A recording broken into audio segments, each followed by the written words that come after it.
As regards the night of the murder, my wife and I were looking out of the window of the consulate, and we saw them putting up machine gun nests all around the house, and nobody was allowed to go past the house. In fact, there was a curfew, and nobody went out in the streets on pain of death. Sir Thomas Preston was British consul in Ekaterinburg at the time of the assassination. His office was 5 doors away from the Apatiev house in Voznesensky Prospect. Sir Thomas is today 85 and lives now in his Norfolk country house. He was in Ekaterinburg when the Tsar disappeared. I only knew the next day, that when I went to the theater, that they had. And I was told in the street when I met one of the Ural Soviet people that the Tsar had been killed. But they never mentioned the royal family. I went off to the telegraph office to send a telegram to Lord Balfour, who was then Secretary of State for Foreign Affairs. Through the years, Sir Thomas, a civil servant of the highest repute, has become one of the world's leading exponents of the assassination story.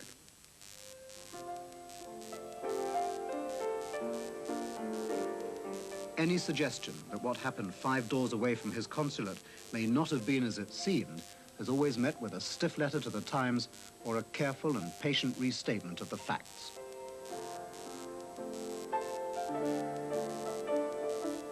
After all, he was there.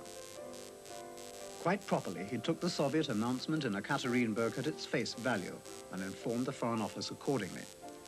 Yet, proof of that announcement was never to come his way. He never visited the death cellar.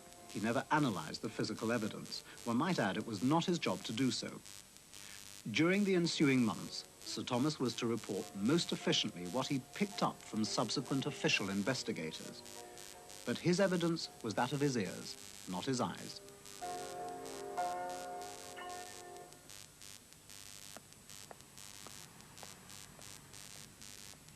Today, in the Foreign Office archives, we've been able to examine the reports sent in during 1918 by other British diplomats. Taken as a whole, they show that, diplomatically, the death of the imperial family was never proven. The very first news of the Tsar's assassination reached London from our man in Moscow, Bruce Lockhart.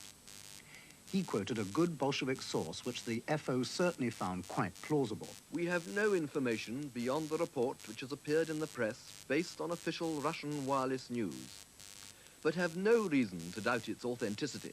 But London got its reason to doubt a month after the assassination. Dateline Archangel, August the 25th. A Polish officer just back from the area reporting the Empress and her children alive at Verkhoturye, 150 miles north of Ekaterinburg. Obligingly, he enclosed a hand-drawn map. Next, our man in Peking recorded a remarkably similar rumor. The whole family alive at a monastery between Ekaterinburg and the town of Perm. Now, there really was a monastery there, and it was at Verkhoturye. But although the Peking report mentioned 3 sources for the story, an FO man in London chose to minute this information with a colossal squelch. Rumors of this kind are certain to get about from time to time. But it was to prove a stubborn rumor. From Vladivostok came a new account from Sir Thomas Preston, now safely arrived from Ekaterinburg. There is still a possibility of their having been taken north by the Bolsheviks in their retreat to Verkhoturye. That town, once again. By Christmas 1918, an American ambassador was to send a strange cable to Washington. Nelson Page, ambassador to Rome, sent this dispatch direct to the Secretary of State. For your confidential information, I learned that in the highest quarters here, it is believed that the Tsar and his family are all alive.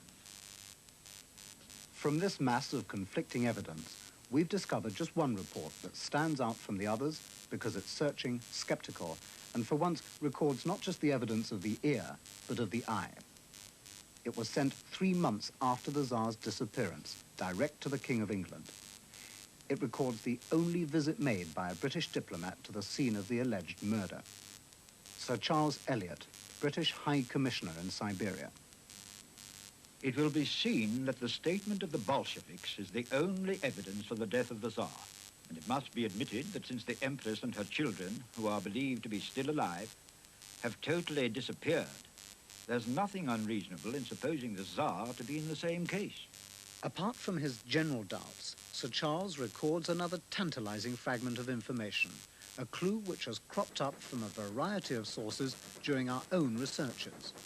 On July the 17th, a train with the blinds down left Ekaterinburg for an unknown destination, and it is believed that the surviving members of the imperial family were in it.